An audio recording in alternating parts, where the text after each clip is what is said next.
You are listening to the Centaku Media Podcast, a source for sharing interests beyond the scope of anime because we're in the center of other otaku interests.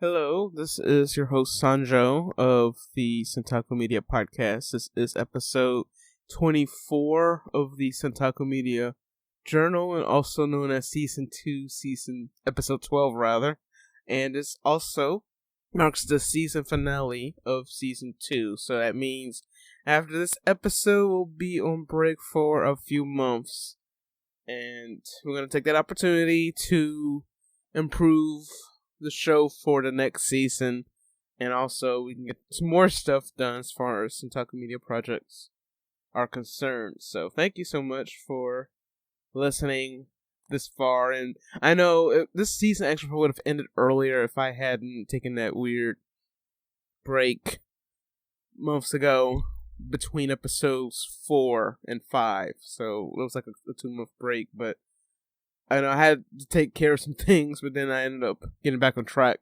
So we're finally here. It's actually perfect because we're at the end of September, and it's about a week into fall, so that's actually perfect, so we can take this time to actually relax and get ready for the holiday season. So I don't know, this might be the norm, because I actually like this schedule. Like, get through the summer, and then when fall comes, we can take a break, and then that way, after the holidays are done, we can come back strong into talking about the things that matter to us for the new year.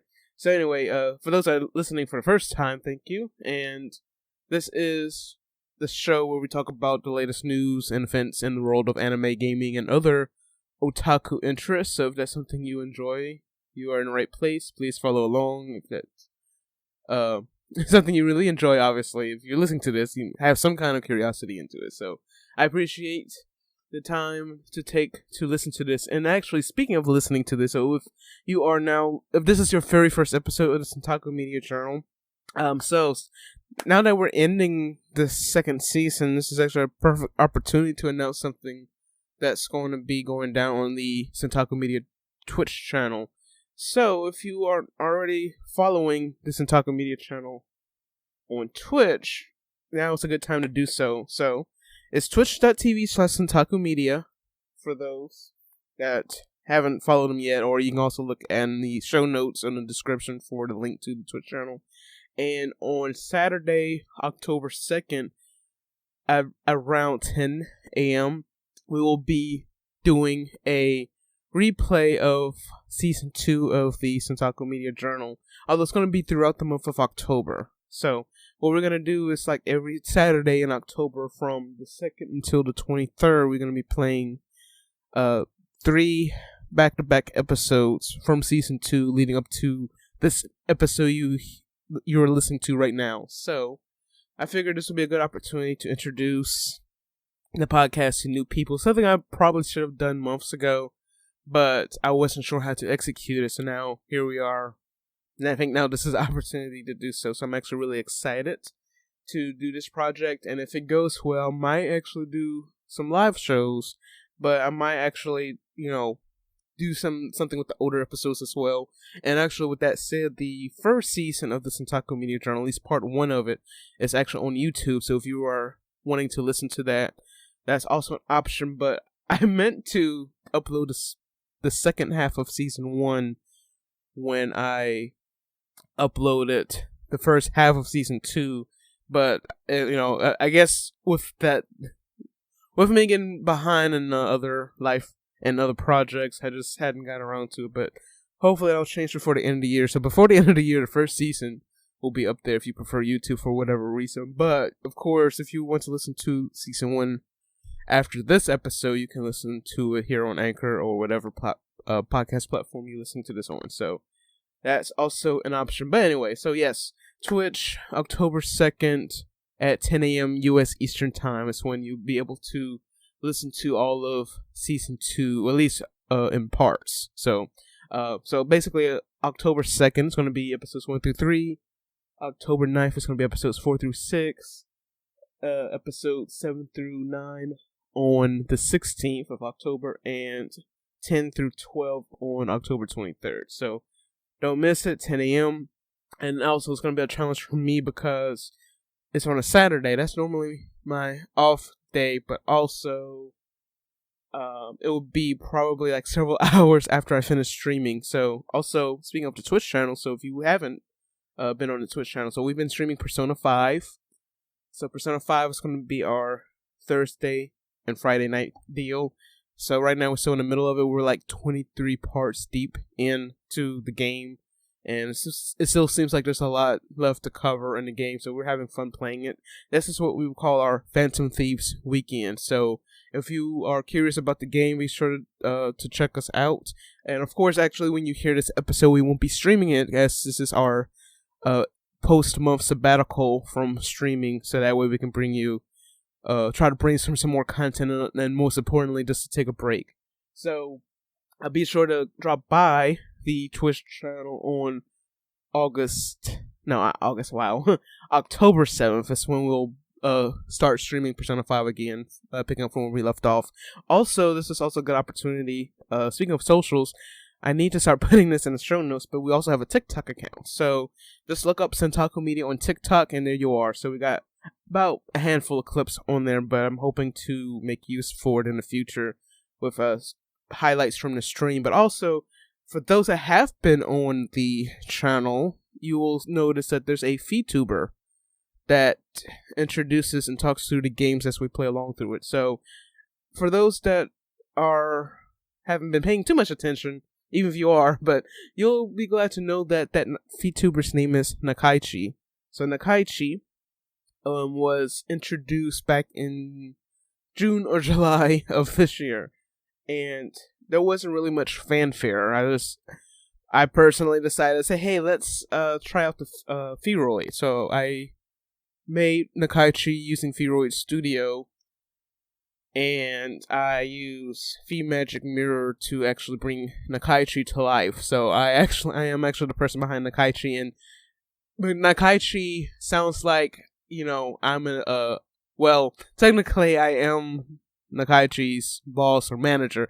Just make it nicer. I am Nakaichi's manager, but we're the same person, obviously. Duh, spoiler alert. But yeah, so Nakaichi is our VTuber that represents Centaku Media. And actually, if you've been curious, like really curious about who she is, there will be an upcoming interview soon, that introduces her to the public. And also, I don't know, so what else was I going with this? So yeah, but I am actually having a lot of fun VTubing. If you have the time and the effort and patience, I actually recommend doing it. It's actually been a lot of fun. It's actually been a lot of fun using a VTube persona instead of just nothing at all or camera. I'm kind of camera shy, so I don't see the point of actually using a camera. So VTubing is a lot of fun, so I totally recommend it. And it's time consuming, but as soon as you get an idea, you can just introduce it to the world, and there it is. But there's also PNG VTubers, which is basically someone draws a fan art of the character you want, of your OC, and then you can have it like that. And eventually, I'm guessing it would come about an actual 2D, a live 2D avatar or a VRM avatar. So there are differences. So I guess we can talk about this in another episode. I might do a special episode, but just to get a gist of it, there's many kinds of VTubers out there, but it's actually been a lot of fun. But anyway, so so her name is Nakaichi, so be sure to give her a high five or thumbs up next time you see her. So next time we'll be streaming will be on October 2nd for the Centaku Media replay of Season 2, but we'll be gaming again on October 6th. So be sure to head to the channel and follow, and be sure notifications are turned on. And also, we're close to affiliate. I know I've said this before, but we've kind of had a issue with viewers since September began, but yada yada yada, blah blah blah.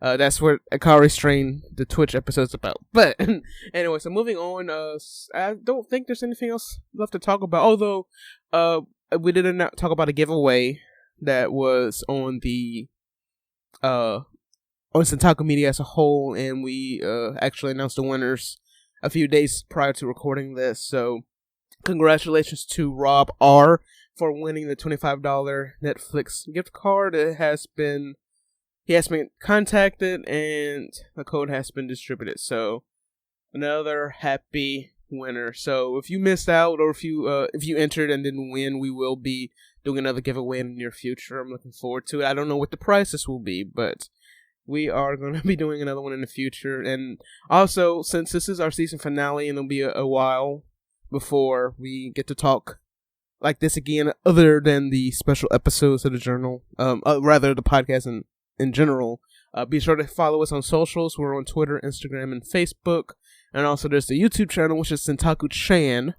But for the socials, it's Centaku Media. And also, again, Twitch is also where you can watch us play games, play our backlog of JRPGs. It's on Twitch. It's Wednesday. It's from 5 until 7, and Thursday and Fridays from 9 p.m. until 1 a.m. That's what we're trying to push for right now. So I know it's kind of late, but it works. But anyway, thank you again for listening. Again, thank you so much for supporting us these 2 seasons, and I will thank you all again after we finish talking about the good things in life, which is anime, gaming, and other things in between. So before we get into that, we are going to do our usual sponsor plug, and then we will get right back into our main segments. Have you always wanted to start your own podcast but don't know where to start? Don't have the right equipment? Don't have a place to host your new podcast? If this is you, then you probably haven't heard of Anchor. It's the easiest way to make a podcast. Let me explain how Anchor works. It's free. There's creation tools that allow you to record and edit your podcast right from your phone or computer. Anchor will distribute your podcast for you so it can be heard on Spotify, Apple Podcasts, and many more. You can also make money from your podcast with no minimum listenership. It's everything you need to make a podcast in one place. Download the free Anchor app or go to anchor.fm to get started. You've listened to the podcast, now read a blog. Check out the rest of Centaku Media, which features news, reviews, and observations written with a unique approach, catering to like-minded fans of anime and related subcultures. We love anime, but we also share beyond because we're in the center of other otaku media. If this is your mood, please follow along. Check out Centaku Media in the link of the show page or go to centakumedia.com. Be sure to follow us on Twitter, Instagram, and Facebook at Centaku Media.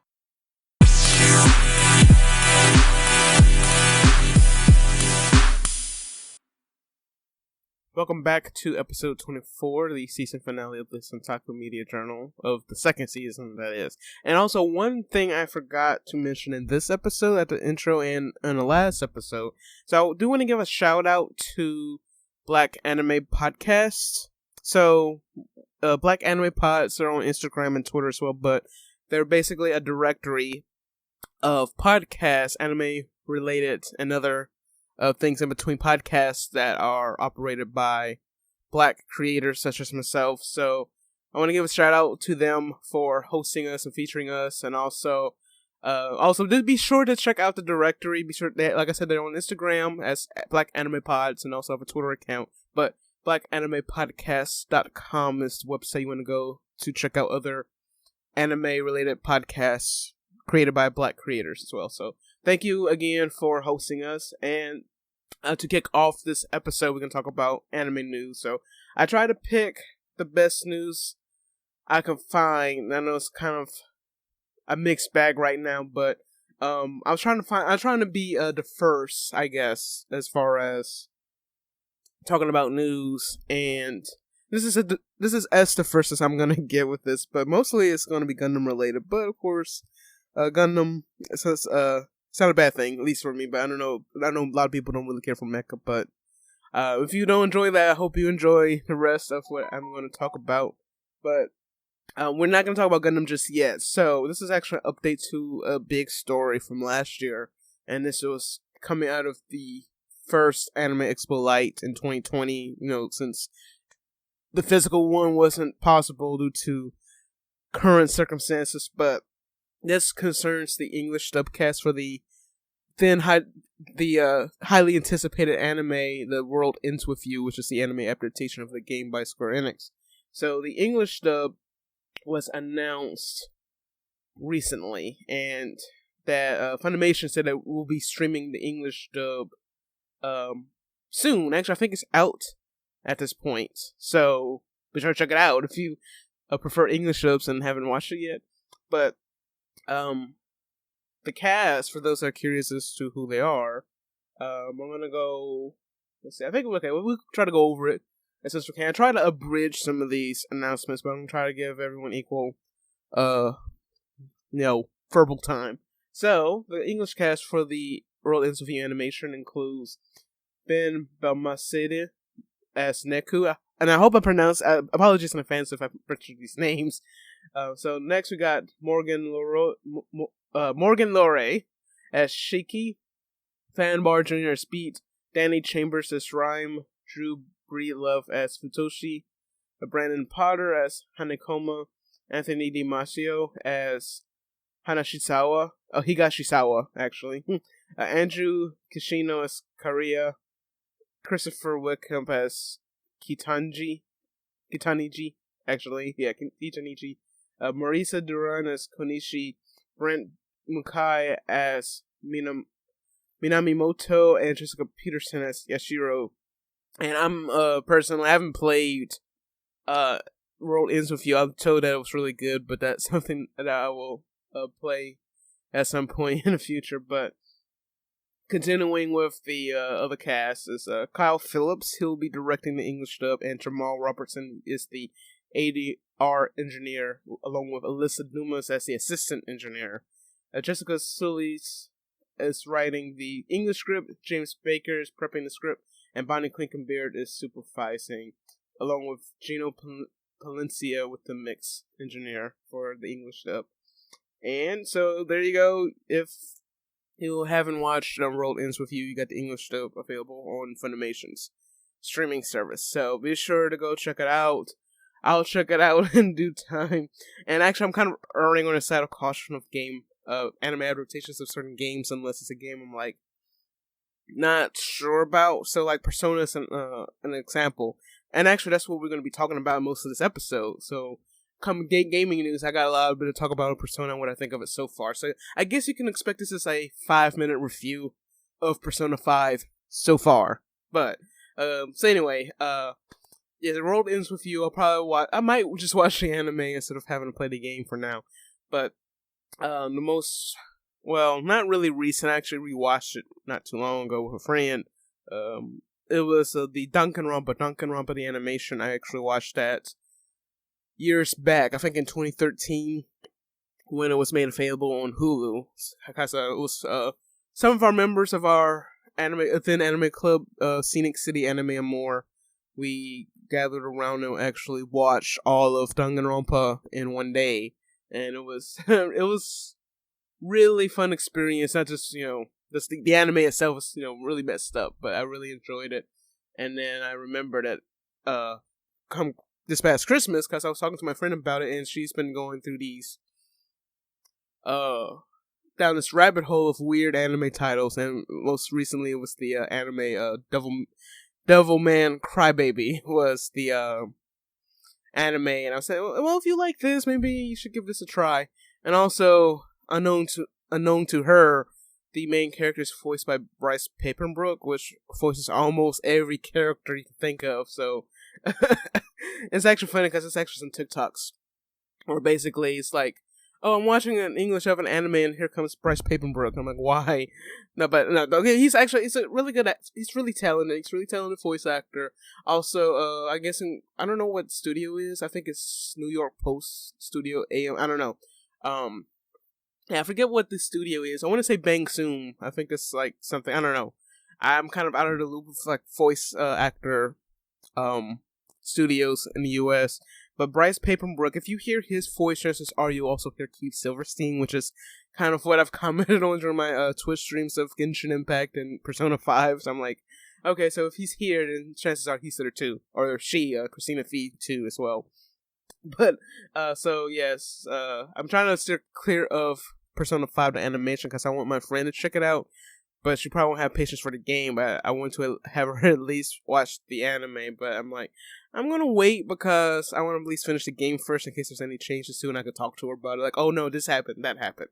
Because apparently Danganronpa is also a little different compared to the game as well. But But anyway, moving on. So, next piece of anime news. This is all the Gundam stuff I was talking about earlier, but if this is something you're interested in, listen up. So, this one is news to me, big news to me in some Gundam circles. So, just a little bit of trivia. So, there's a lost episode of Mobile Suit Gundam, episode 15 to be exact, of the original Mobile Suit Gundam that aired in 1979.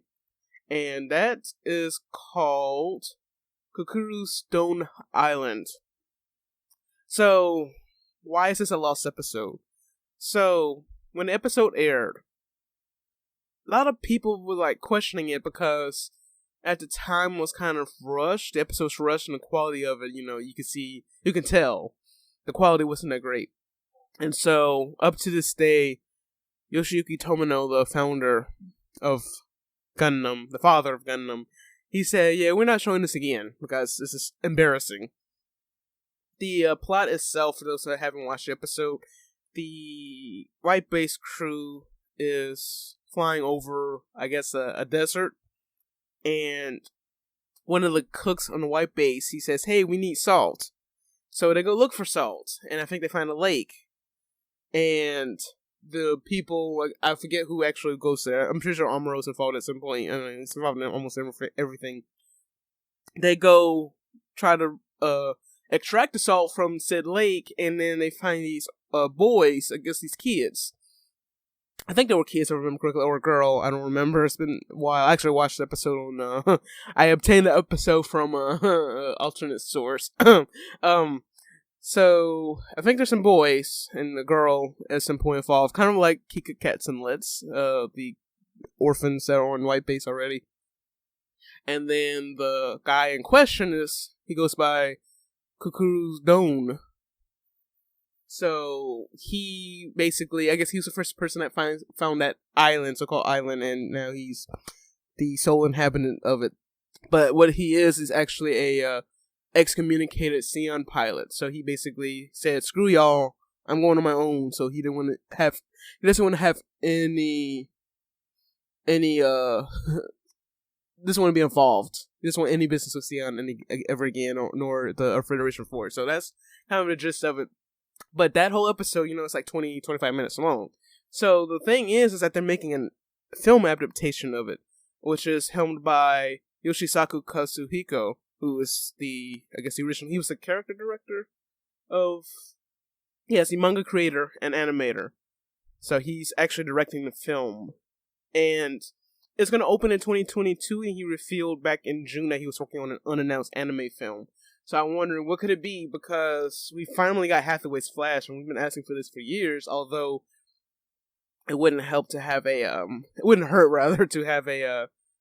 remastered version of the original Mobile Suit Gundam, like a remake, kind of like with, I don't know, I guess the origin treatment or something like that, kind of into that regard, but, or either that, maybe Belshachika's Children, which I think is finally getting, if I remember correctly, I think I talked about it, we finally getting an English adaptation of, Belshachika's Children, but, yes, he's directing this film, so, why are we getting a film adaptation of it? Like, I guess I can stretch it out somehow, but the reason why is apparently it's actually going to be based on the manga of this episode that started in May 2016 and ended in May 2019. And again, like, well, how are you going to make it? How did they make a manga adaptation of this?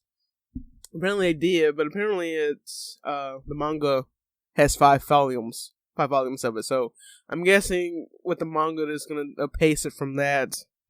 And, it'll be translated to. I'm guessing maybe I forget off the top of my head what the runtime was for Gundam NT, but I imagine it's going to be kind of like that. But that'll be interesting. So maybe if they are doing a retelling of this episode in film form, they might eventually encourage like a reboot of the original Mobile Suit Gundam. I don't know. We'll see. But this is very curious. But yes, it's going to be in 2022. So, of course, when we come back, hopefully we'll have some more news about it and when to expect it. So, so there's been a few other pieces of Gundam news that came out. So, one of them being that the last Gundam series we had, the last big Gundam series we had was Iron-Blooded Orphans. And it's actually something, I guess because it doesn't have the same charm as Universal Century or anything else, it's just taken me a while to actually watch through it. And I know, don't hurt me, I should have been done by watching it by now. I have nothing against it. I do enjoy it, and I enjoy it more though compared to, I don't know, G-Savior. G-Savior. Well, G-Savier's the live action one, which was kind of bad anyway, but I haven't personally watched it. I'm told not to watch it, but I still actually obtained it on DVD for a good price, and by like $5, that's a good price. So I eventually went to watch it someday, but it's kind of like maybe on a rainy, stormy day.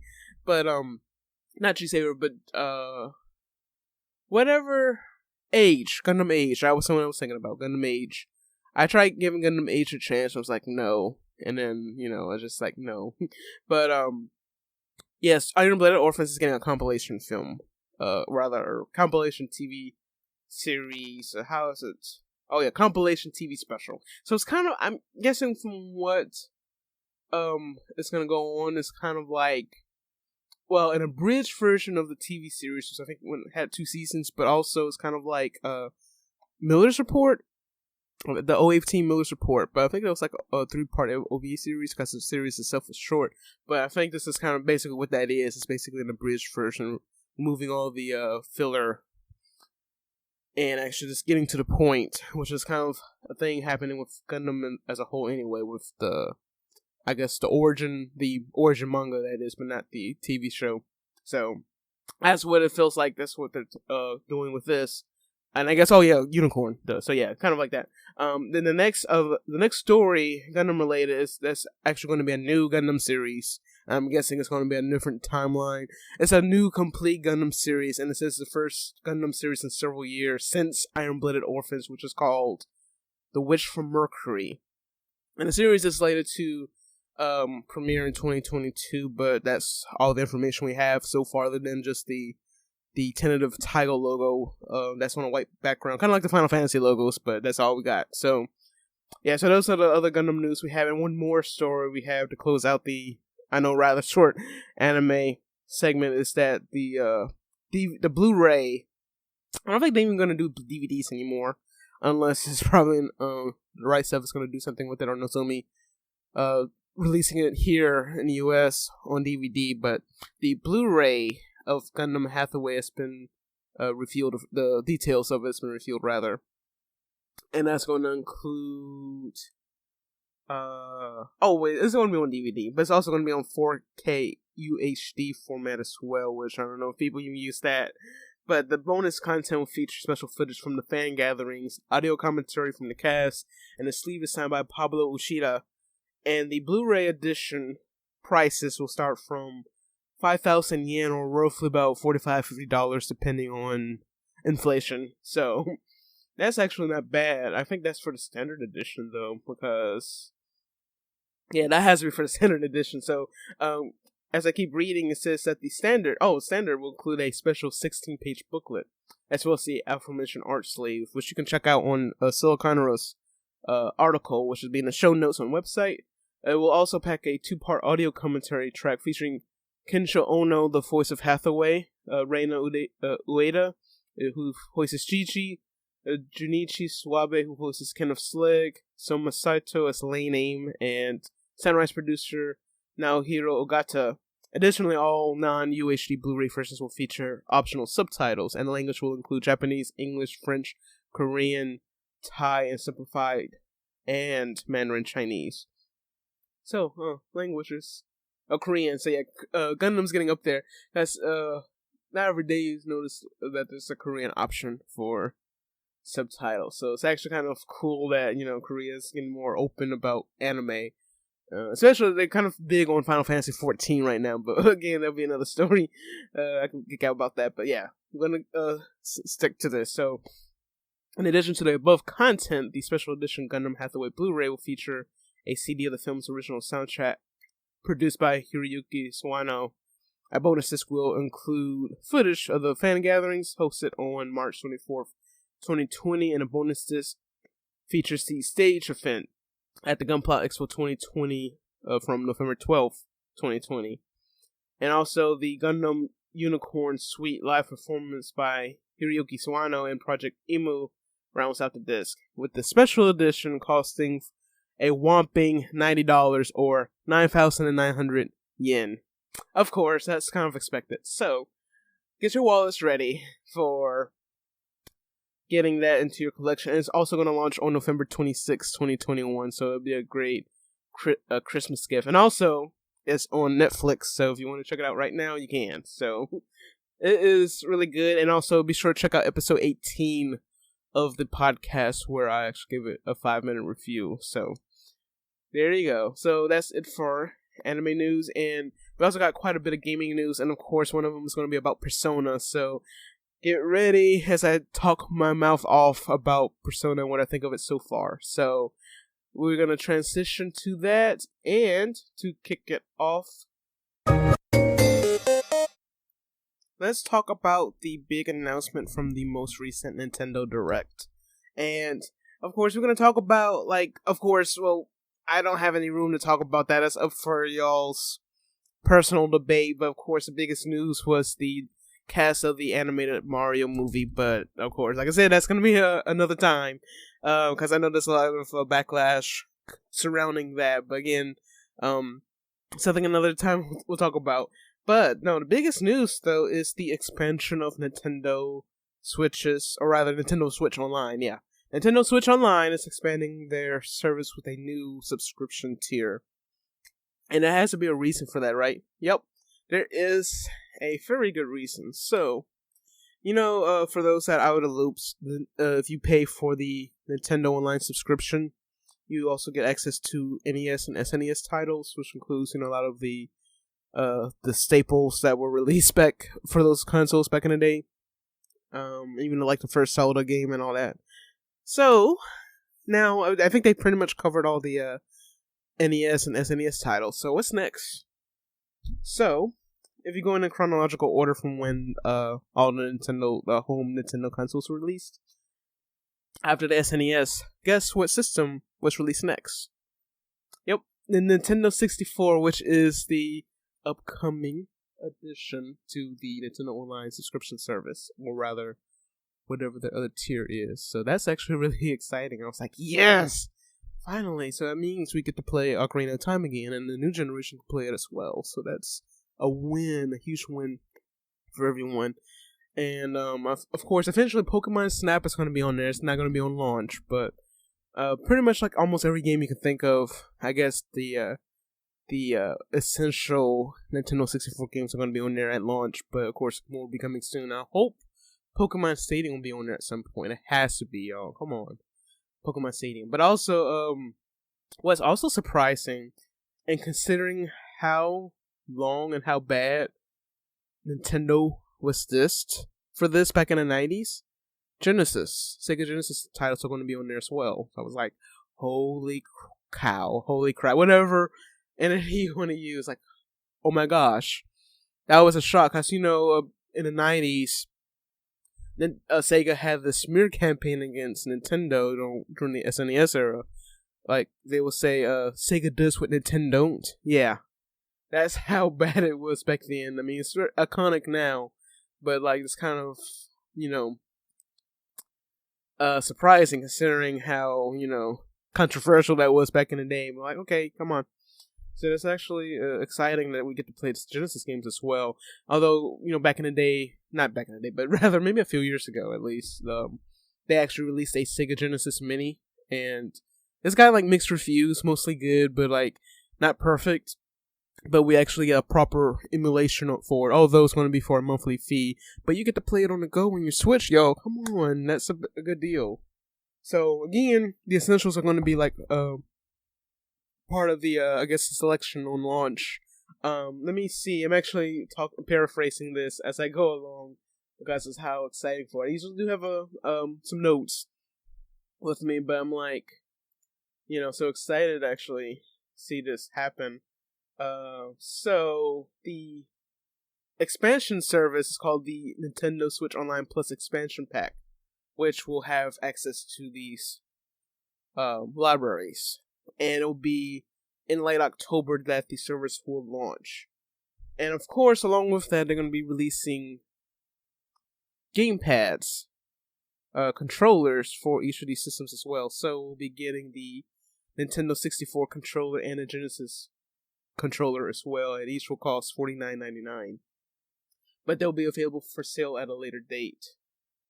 But, I do have a list of titles here for Genesis and Nintendo 64, so let's go over them. So, the launch titles for the expansion pack service is going to be for the N64, Dr. Mario 64, Legend of Zelda Ocarina of Time, Mario Kart 64, Mario Tennis, Sin and Punishment, Star Fox 64, which is also my favorite. I'm like, yes, I'm looking forward to that. Super Mario 64, Yoshi's Story, and Winback. And, again, the other planned titles are going to be Banjo-Kazooie, Pokemon Snap, Majora's Mask, Kirby 64, The Crystal Shards, Mario Golf, Paper Mario, and F-Zero X. So, those are titles that will be released sometime in 2022. And for the Genesis, you got Castlevania Bloodlines, Contra Hard Course, Dr. Robotnik's Mean Bean Machine, Echo the Dolphin, Golden Axe, Gunstar Heroes, Musha, or M-U-S-H-A, if there's any reason you pronounce it any differently, Phantasy Star 4, Rise Star, Shining Force, Shinobi 3, Sonic the Hedgehog 2, Streets of Rage 2, and Strider. I don't know why they only have Sonic 2 and not Sonic 1, but I'm guessing Sonic 1 is all over the place. So that's why not just having to step up to Sonic 2. So, but yeah, so they don't have any list of upcoming titles for the Genesis, if they have any in the future, but I'm sure we'll see some at some point. One game in particular I don't see on here is Vectorman. So Vectorman, I actually had an interest in that game, but I never actually got around to buying it. So I'm hoping that will be on there at some point. Maybe some Sega CD titles, like Sonic CD. I know that's been re-released to death at this point, which is good. That's good, but I'm looking forward to see what else they'll have to the service. So again, it'll be available in late October, so look forward to it, or rather, please look forward to it, as I always say. Alright, so moving on to now, this is where we're going to talk a bit about there's two stories. Actually, so I'm trying to see. Okay, so we got a total of 3 stories, but one of them I'm probably going to take a long time to talk about, but I'll try to get through it as much as I can. If you listen to this on Anchor, I want to try to split it up so that way you can skip it if you don't want to hear my 5-minute review on Persona 5. So, but the story in particular, we're going to get through the story first, and then we'll talk about Persona 5. I know this is actually the 5th anniversary of Persona 5, so this is kind of why it's relevant right now. And coincidentally, I'm actually playing the game on Twitch. So again, October 7th is when you'll watch me stream it again, picking up from where we left off in part 23, I believe. But again, there will be spoilers, so you know. With the 5th anniversary and the 25th anniversary of Persona, it's been a big year for this franchise. But Persona 5 in particular, there was a character poll that was posted on PlayStation Japan. And, of course, Joker, who is the main protagonist of Persona 5, tops the poll, coming in first place with, 9,824 votes. But I think there are a total of 48,139 votes between all the characters. There are several characters, actually no, 9 characters in total, but I'm only going to list 3 because a lot of them are spoilers to me and to you too. So even a couple of them are on here are kind of spoilery, but so Joker got first place, and the second place characters, Makoto Najima comes in second with 7,606 votes. In third place, we got Goro Akechi, who comes in with 7,088 votes. So, what's funny is that at the same time this was announced, this next character in question was actually trending on Twitter for some reason, and we don't know why. This might be the reason, but apparently some other BS reason why. But my husbando Ryuji came in last place, number 9, with 1,976 votes. But so I think that's why it was trending. But I found out later, like a few days later, from my favorite YouTuber, Hero Hey, who runs these 3-minute videos about the stupidest things that happen on anime Twitter. Like, people are like protesting, like, oh, this character should be canceled because he did X, when there's really no solid evidence that he did it, unless, you question the creator and why that happened. And of course, there have been like actually times where it came out to be true, because in a previous episode we talk about the director, the writer of Digimon Adventures. He was actually seemed like he was on the he was in the rabbit hole of the whole anti-cancel culture. That's basically was like poking fun of it. That's what it seemed like. But anyway, Ryuji was the subject of being canceled because of something that happened in the game, but you gotta remember that there's another character in the game that is freaking guilty of what Ryuji was accused of. I'm not gonna say the character's name because that's a spoiler, but it's actually in the very beginning of the game, but if you played it before, you know who I'm talking about. That's why Ryuji was trending, apparently, but I'll link the video in the show notes on centakumedia.com if you want to find out exactly what's going on. But so yeah, he was voted the least popular, unfortunately, and I've been like teasing him a lot in on the streams. Me and Nakaichi have been teasing him a lot, but yeah, we love him. But I don't know, but it's the kind of game it is. You're gonna expect that stuff. So why is this even an issue? But anyway, so you can also check out the full results on Siliconera's post for this too, if you want to see who else ranked, if your favorite character ranked where they needed to be, since I'm not going to go too much into it because of spoilers. But so yes, before I move on to the next news, we're going to talk about Persona 5. So I'm actually going to have a stopping point here, and I want to like time myself on what I think about Persona 5 so far. I'm still playing it. Maybe less than 5 minutes, but again, if you want to skip over this, you can if you have it on Anchor. Again, I want to try to split it up, or try to put it in a timestamp in the comments if you want to skip it. But like I said, I'm trying not to spoil too much of it, but again, if that's not your thing, I understand. But I am going to set it up right here for the review. Persona 5 was originally released on the PS4 back in late November, or rather September, to be exact, of 2017, and it's the 5th game in the Persona franchise. And I'm a newbie of the Persona franchise. This is my first game in the series, so I'm really excited to be playing it. And what, at least this game in particular, follows unfortunate, or rather the misfortune of our main protagonist. I think he sometimes referred to as Akira. You can give him a different name in the game, kind of like Tidus in Final Fantasy X. He's labeled a criminal delinquent at this point because he was actually trying to rescue a young girl from being harassed by this mysterious man, which turns out that apparently he's a very important figure when it comes to Japanese, culture, especially in that part of Japan. And the guy is starting to sue our main protagonist, and as such, he reports him to the police, and he has a record on him. So his life is turned upside down, not in a way like Fresh Prince, unfortunately, but if he behaves, he's fine, but if he were to do something else stupid, he's basically going to be thrown in jail, or serve a significant amount of time for his actions. But as a result, he is summoned using a smartphone app that cannot be removed from his phone, and he's thrown into a weird, to an alternate dimension where he has to go through palaces in order to change the hearts of questionable celebrities. And case in particular is of a man who is actually a former Olympian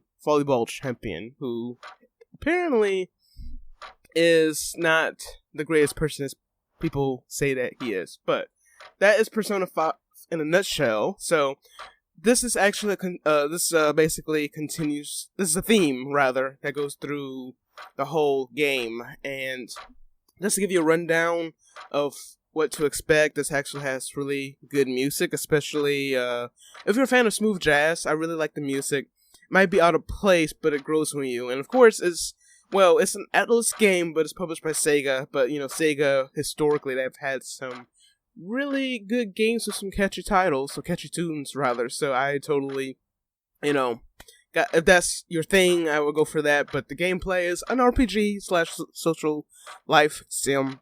So I personally like games like that.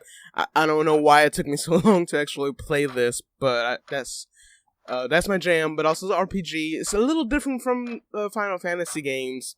At least for me, I'm so used to playing Final Fantasy and like, okay, it's this, use that will kill it, that stuff. But also it's connected to the Shin Megami Tensei universe, which that's probably something I need to look into in the future. But of course, as of recording this, the 5th game in the series is underway for release for the Switch. But yeah, so it's a little bit of a learning curve for me for this, an RPG outside of the Final Fantasy universe. And also the graphics are really good, and of course it is basically like you're playing a visual novel with RPG elements and a social sim aspect of it as well. Kind of like, I guess, like a mobile game nowadays. But I am actually really enjoying it, and I totally recommend it. But this is for the vanilla version. There is Persona 5 Royal as well, which came out a few years later after the release of the original Persona 5. So I unfortunately missed out on that since I paid for the original version was on a deep sale on the PlayStation Network store. But if I were to play Persona 5, I would totally try out the Royal version. Or if you just happen to, if you are not sure, go and buy it. It's up to you, but I would recommend the Royal version, since apparently that's what Atlus likes to do with their games, especially with Persona 4, since they released the Golden version, which is a repackaged version of the first game. So that is my 5-minute review. I totally recommend it. I give it a 5 out of 5, and our time is now up. Continuing with our gaming news, we have another popularity poll to talk about, but this one is of another famous Japanese RPG, and that one is Final Fantasy. So this one's a little surprising, but not, I don't know, I guess maybe it depends on how you see it, but part of me is like, yes, some recognition, but also, I guess for the series in question it is, but the character in question, according to this article from Silicon, I'm like, I'm not sure if I agree with the character, but it's actually kind of cool. And I think this series is actually probably getting right up there with Final Fantasy. The Final Fantasy game in question, the famous Final Fantasy game in the franchise, rather, and you probably know who and what that is. So, NHK published the results of this poll. Apparently, it ran from December 2018. I don't know if that was a typo, or they actually ran it that long to make sure all the votes were counted. But it's been long enough that they actually published the results. At first I thought it was Famitsu, but it's NHK, which is the Japanese. I guess it's a Japanese broadcasting. I don't know what it is, but Nihon something. I should know this, but I apologize in advance for not knowing what NHK stands for. But anyway, they published the results, and the character in question from the article is actually a Final Fantasy XIV character that surpassed a popular Final Fantasy VII character.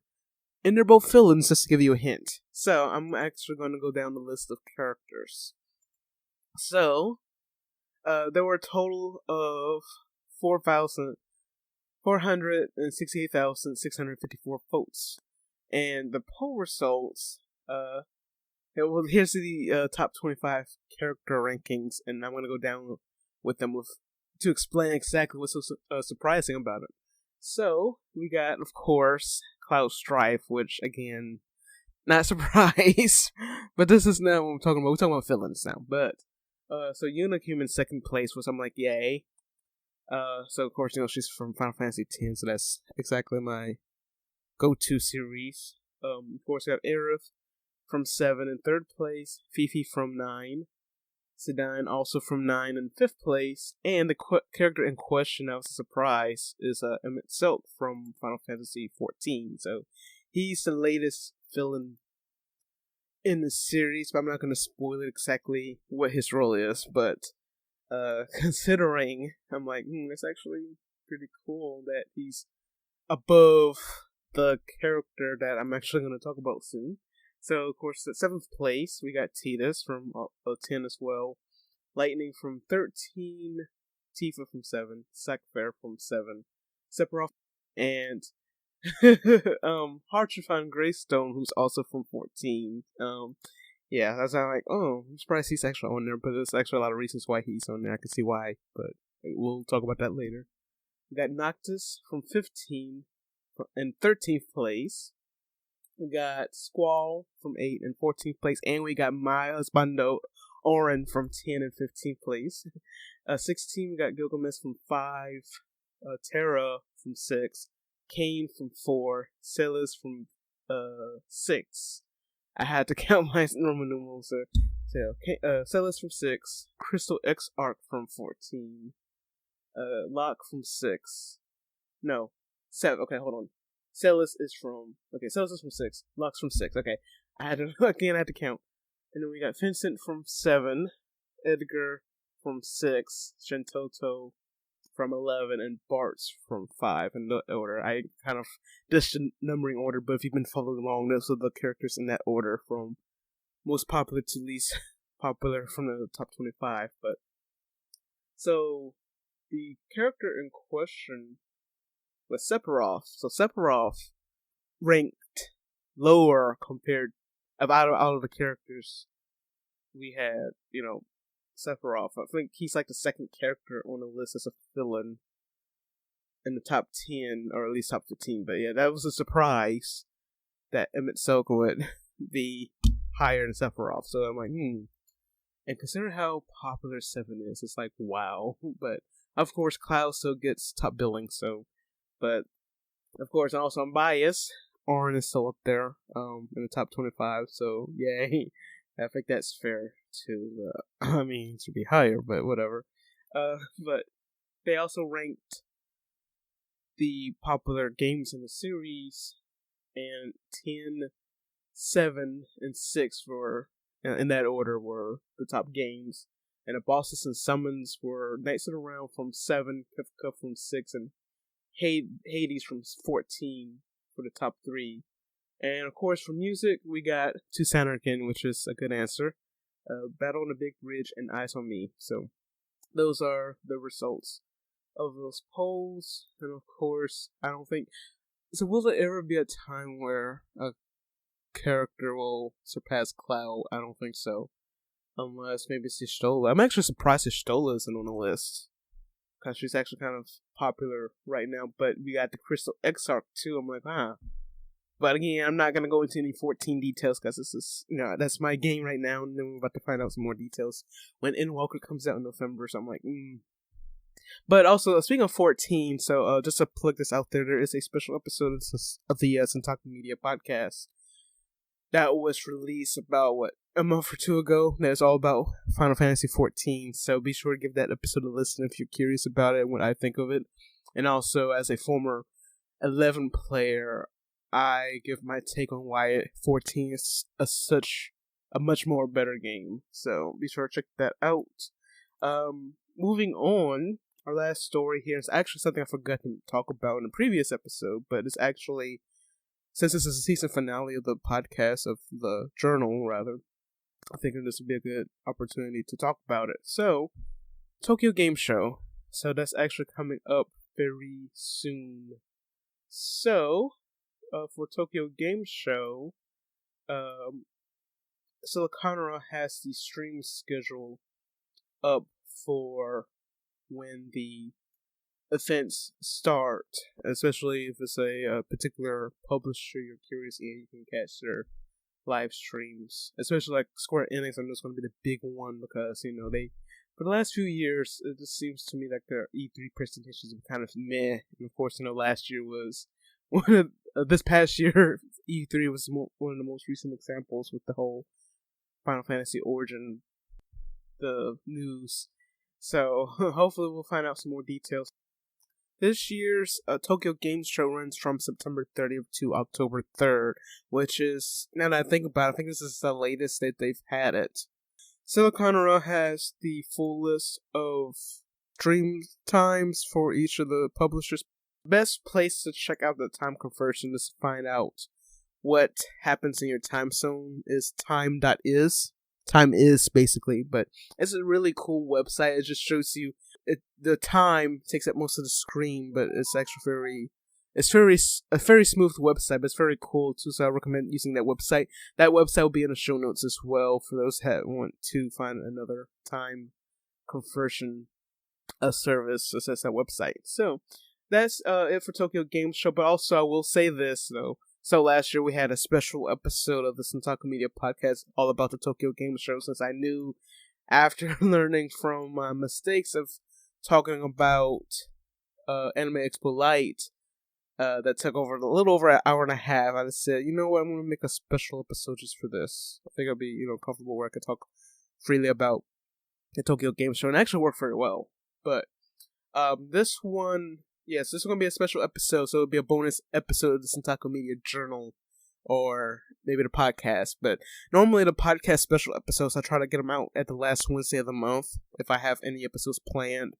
So, that will be the bonus episode of the journal. So, since the season's ended, so that'll be my treat to you all. But Tokyo Game Show, the last day is on October 3rd, so that's on a Sunday. So, that will give me plenty of time to compile what to talk about after the event is over, and then have the episode released on Wednesday. Fingers crossed. So so be sure to look forward to it. I'm looking forward to it. I know there's going to be a lot of Square Enix news, especially with 14, Final Fantasy 14 as well. So look forward to it, as they say. All right. So the next, that's actually all the game news. So, yeah, so you know what that means. So we're almost done with our episode and almost done with Season 2, so we are going to get into the entertainment and interest news.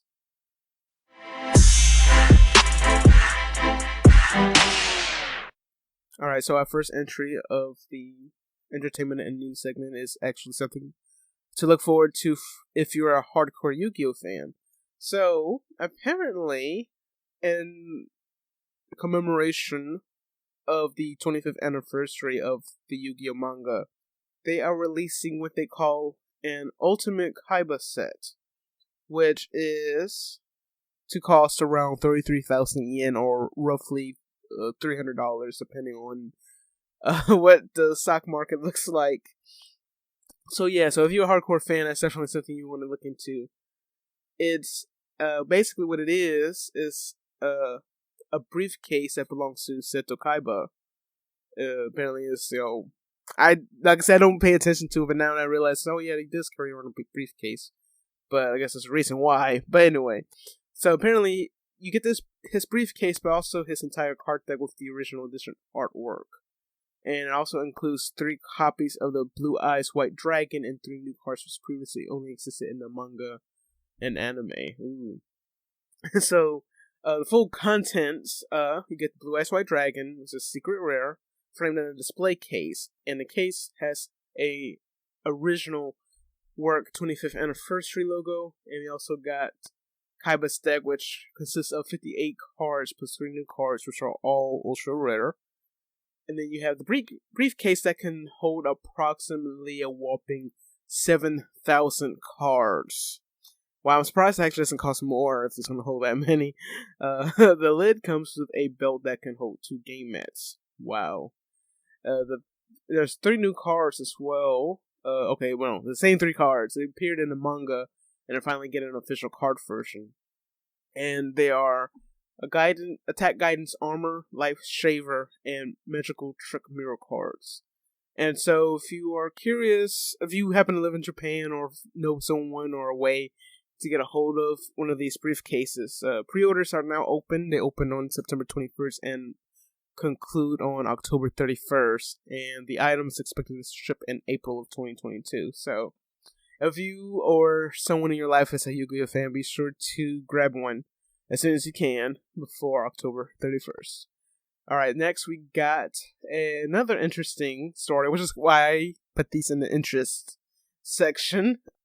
So, Nissan, they make our favorite cup noodles, right? and also their favorite of Gladios. Gladiolus Amicitia, there we go, from Final Fantasy 15. So, for the 50th anniversary of Cup Noodle, Nissen are releasing these limited edition ramen soda. Yes, I said it. Ramen soda. Cup noodle soda, to be exact. And they actually are modeled after the flavors of cup noodle you can buy at your favorite store, and also some that are exclusive to Japan. So you got a regular cup noodle soda, and you got cup noodle seafood soda, curry soda, chili tomato soda. So like, wow. So, as the name suggests, each flavor it represents the flavor of your favorite cup noodle, and apparently it's said to be a ginger ale style soda that contains the aroma of the salty sauce and pepper, while a seafood soda uses a cream soda style base with a quote unquote hidden hint of seafood. Curry soda is a cola style soda finished with curry spices, and the tomato soda is a tomato style soda with a refreshing tingle that stimulates the taste buds. So, apparently, there's overwhelming positive response to the news, and apparently they are curious as to whether these are actually legit or not, as far as, is this going to be tasty? But they can be purchased online from the Nissen store. I think it's Japan only, as far as I know.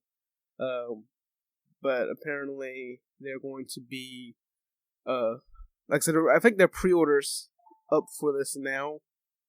But also they do plan on selling it in Japanese stores as soon as the pre-orders reach their limit, or rather if they have enough left. But so yeah, these are not going to be around for a long time. So if you were that curious about cup noodle, then be sure to get your hands on it one way or another. But apparently there's also such thing as I think there's this thing called a cup noodle umaibo snack, which I don't know what that is. It looks like Pringles? That's what it looks like from what I can see. I didn't get a chance to talk about this, but apparently that's what they are. But yes, everything cup noodles you can get your hands on. If you're that crazy about it, be sure to snatch yourself before it's too late. So, moving on to our last news story, and this one's actually kind of bittersweet, and I try to find a better story to talk about or another one, but I think it's been kind of slow for this news cycle, trying to come up with interesting things to talk about. But this one, it's a K-pop related story, and considering the group themselves are actually not that bad. I actually really like a lot of their songs, but they've had a lot of ups and downs. But the K-pop group 100%, which is I guess the brother group of what's that group? Teen Top, which is under Top Media. So 100% has officially disbanded, and Top Media revealed a statement that thanks their fans who have loved and supported the members of 100%, and it said that the contracts with the members Rokhyun, Jonghyun, Chanyeong, and Hyukjin expire on October 9th, 2021, but after deep discussions with the members have decided to end the group's activities, and they made their debut in September 2012, which is actually a very long time. Like, time flies, yo. They actively promoted in Korea and Japan and received much love for their performance and vocal skills. And they thank the members who have worked with us at Top Media for a long time and will continue to join their futures. And also the members wrote that this is their last farewell. It was really difficult to leave a place where you've stayed for so long. It's been a long time, but now it's past. It also feels quite short. As 100% members and as each other's colleagues, the past 9 years were a very valuable time for us. We thank Perfection, which is their fan club name, for loving us even when we were lacking. Our 20s were fun and happy because we spent it with you. In the future, we wish each other nothing but happiness, and we will soon greet you with new images. Thanks to Perfection, we were able to stay strong, have fun, and be happy. thanks to perfection, we had a happy youth. Be happy, everyone, and thank you for loving 100% until now. We will soon greet you with a new image. And signed, Rokyun, Hyukjin, Chanyeong, and Jongwon. So, there's actually, again, the bittersweet part of it is that 100% was originally a 6-member group when they made their debut. And in September 2016, Changmun left the group. And 2 years later, the leader of 100%, Minwoo, suddenly passed away on March 25th of 2018. It was for Minwoo, I think it was a health condition that was an issue that was the result of his passing.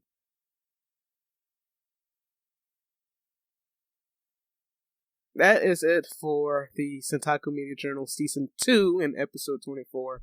Thank you all again so much for listening and for putting up with me, my rants. But, so again, January 2022 is when we're eyeing a comeback. Date's not set yet. I don't know if it'll even be January, but the only way you can keep in touch is if you follow us on socials, which is Twitter, Instagram, and Facebook, which is under the name Centaku Media, and also you can follow us on YouTube, which is Centaku Chan. I think whenever, I don't know, I'm not gonna give a date, but you can listen to part 1 of the Centaku Media Journal Season 1, but part 2 of Season 1 will be up at some point. But also, be sure to follow our Twitch channel to listen to the playback of all of Season 2, which will be on Saturday, October 2nd. Again, we're doing 3 episodes, so episodes 1 and 3 will be on the 2nd, episodes 4 through 6 will be on the 9th, 7 through 9 on the 16th, and 10 through 12 on the 23rd. So you can listen to this episode again on October 23rd, but also, I figured this would be a good way to introduce the podcast to a new audience, and this is an opportunity since we're taking a break to branch out and see what works, so we can expand our reach. Also, if you don't wish to listen to all the episodes again, or if you just want to talk, be sure to come in. We will be playing games on the channel. We'll be streaming again on Wednesday, October 6th. So it's going to be Wednesday at 5 p.m. and on Thursday and Friday at 9 p.m.